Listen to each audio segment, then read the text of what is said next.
परिचय। छात्रों, इस बहुपद को ध्यान से देखें।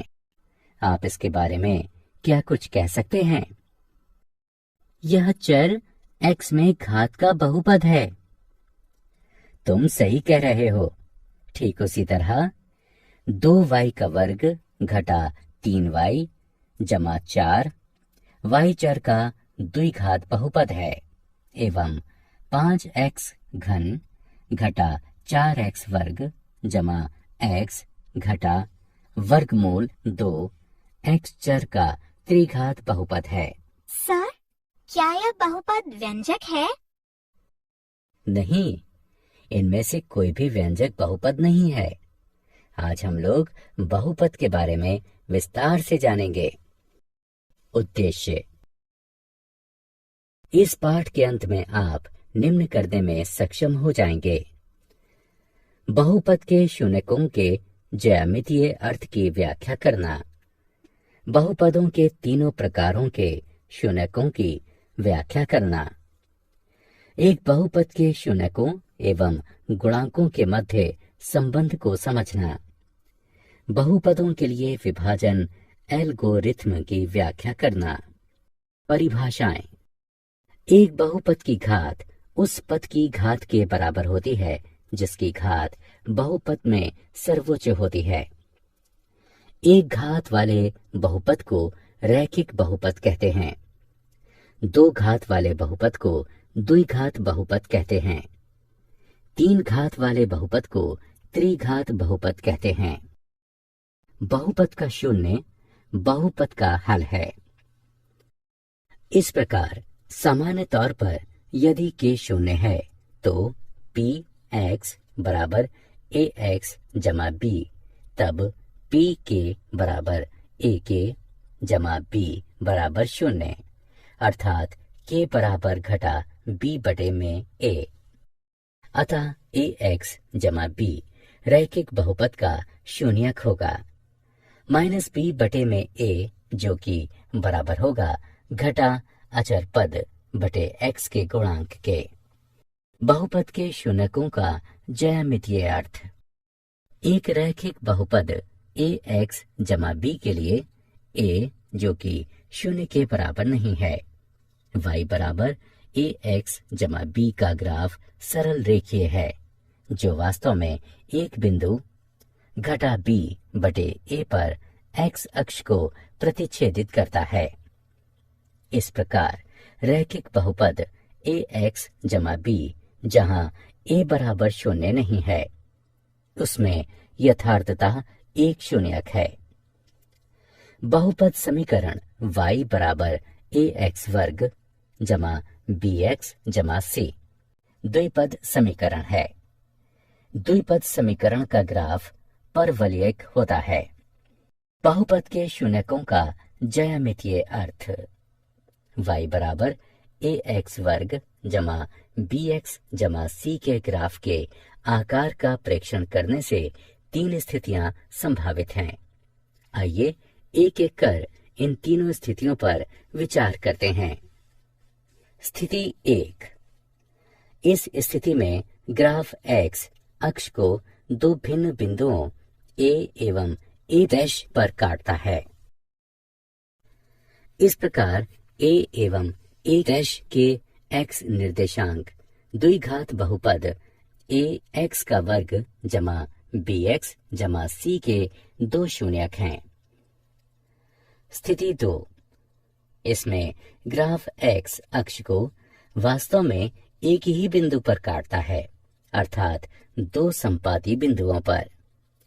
प्रथम स्थिति के दो बिंदु a एवं a' यहाँ एक रूप सन्निपतित होकर एक बिंदु a में परिणत हो जाता है। स्थिति 3।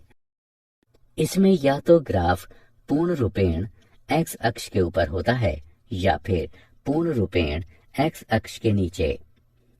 यहाँ x अक्ष को किसी भी बिंदु पर नहीं काटता।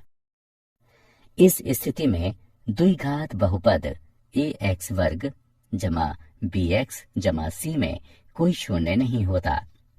त्रिघात बहुपद के शून्यकों का ज्यामितीय अर्थ।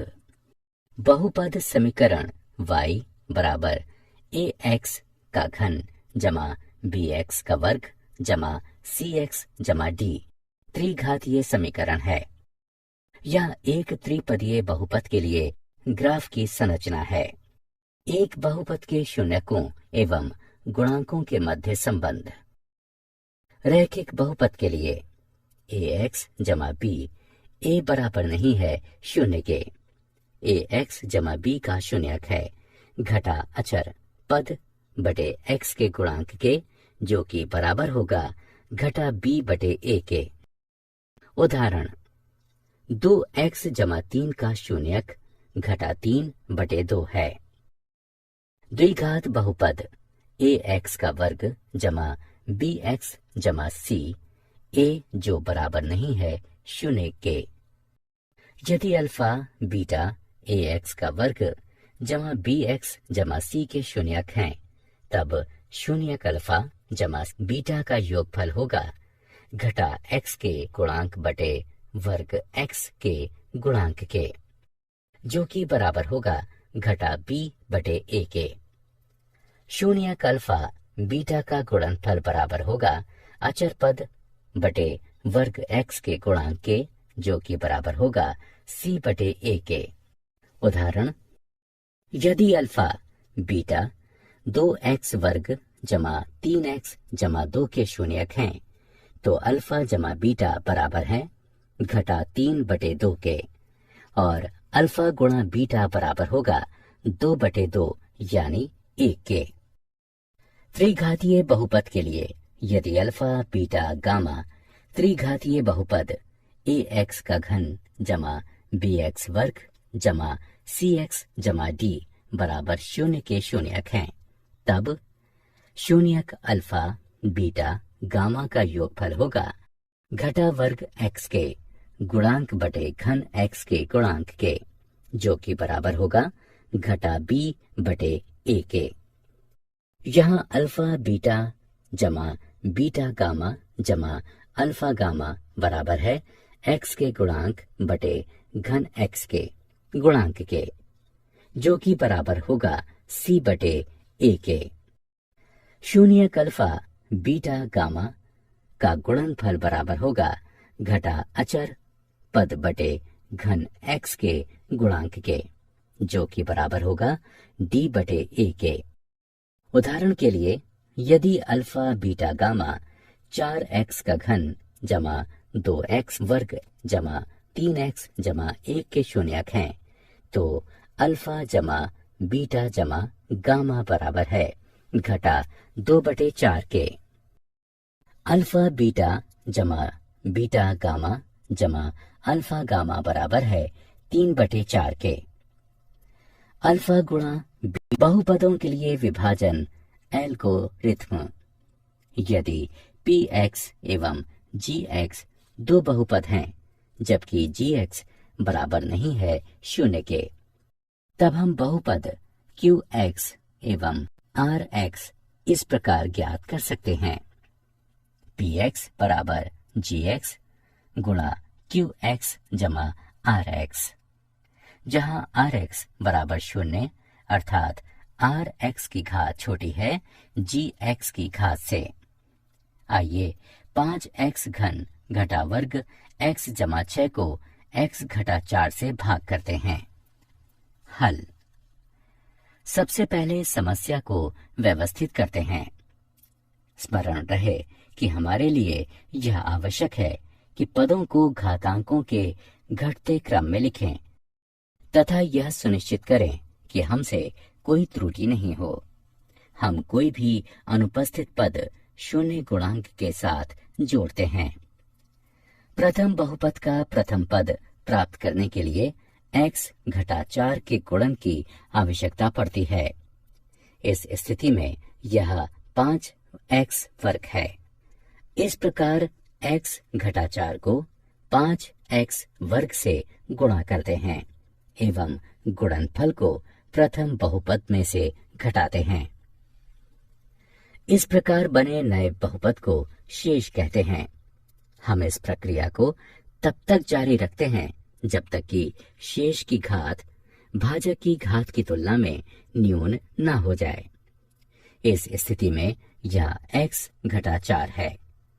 इस प्रकार इस प्रक्रिया को तब तक जारी रखने की आवश्यकता है जब तक कि शेष की घात 1 से कम न हो जाए। किसी बहुपद का घात उस बहुपद में सर्वोच्च घातांक होता है।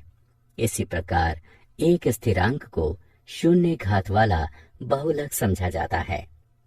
इस प्रकार इस कारक में यह आवश्यक है कि प्रक्रिया तब तक निरंतर रहे जब तक कि स्थिरांक प्राप्त न हो जाए। इस उदाहरण के लिए शेष कार्य निम्न है। ठीक है, अब हमें यह प्राप्त हो गया है। आइए अब स्मरण करें कि वास्तविक उत्तर को किस प्रकार लिखें। उत्तर ये है। हम निम्न द्वारा इस उत्तर का सत्यापन कर सकते हैं। भाजक गुणा भागफल जमा शेष बराबर भाज्य। यदि भाजक गुणा भागफल जमा शेष बराबर भाज्य है तो हमारा उत्तर सही है। उदाहरण प्रश्न 3x का वर्ग घटा x की घात 3 घटा 3x जमा 5 में x घटा 1 घटा x का वर्ग से भाग दें तथा विभाजन एल्गोरिथ्म का सत्यापन करें। हल। सर्वप्रथम हम भाज्य एवं भाजक दोनों को घात के घटते क्रम में लिखेंगे। इस प्रकार भाज्य बराबर घटा x का मान 3 जमा 3x वर्ग घटा 3x जमा 5 एवं भाजक बराबर घटा x वर्ग जमा x घटा 1। विभाजित करने पर हम पाते हैं भाजक बराबर घटा x वर्ग जमा x घटा 1, भागफल बराबर x घटा 2 एवं शेष बराबर 3। अब इसका सत्यापन करते हैं। देखते हैं कि भाजक गुणा भागफल जमा शेष बराबर भाज्य है या नहीं। इस प्रकार भाजक गुणा भागफल जमा शेष बराबर है भाज्य के, अतः यह सत्यापित हुआ।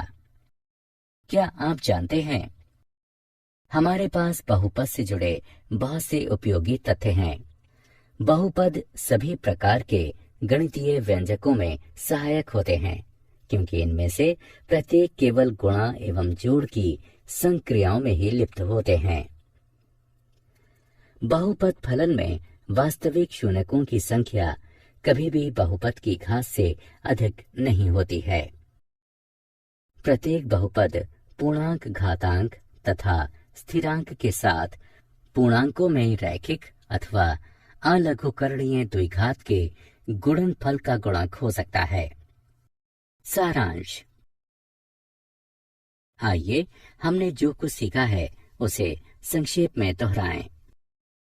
1, 2 एवं 3 घातों वाले बहुपदों को क्रमशः रैखिक, द्विघात एवं त्रिघात बहुपद कहा जाता है।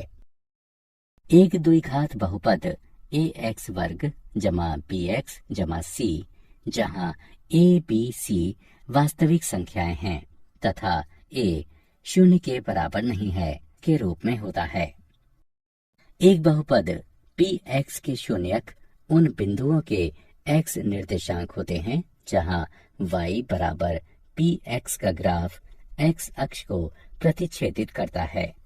एक द्विघात बहुपद के अधिकतम 2 एवं त्रिघात बहुपद के अधिकतम 3 शून्यक हो सकते हैं। यदि द्विघात बहुपद ax वर्ग जमा bx जमा c के शून्यक अल्फा एवं बीटा हैं तो अल्फा जमा बीटा बराबर है घटा b बटे a के। अल्फा बीटा बराबर है c बटे a के।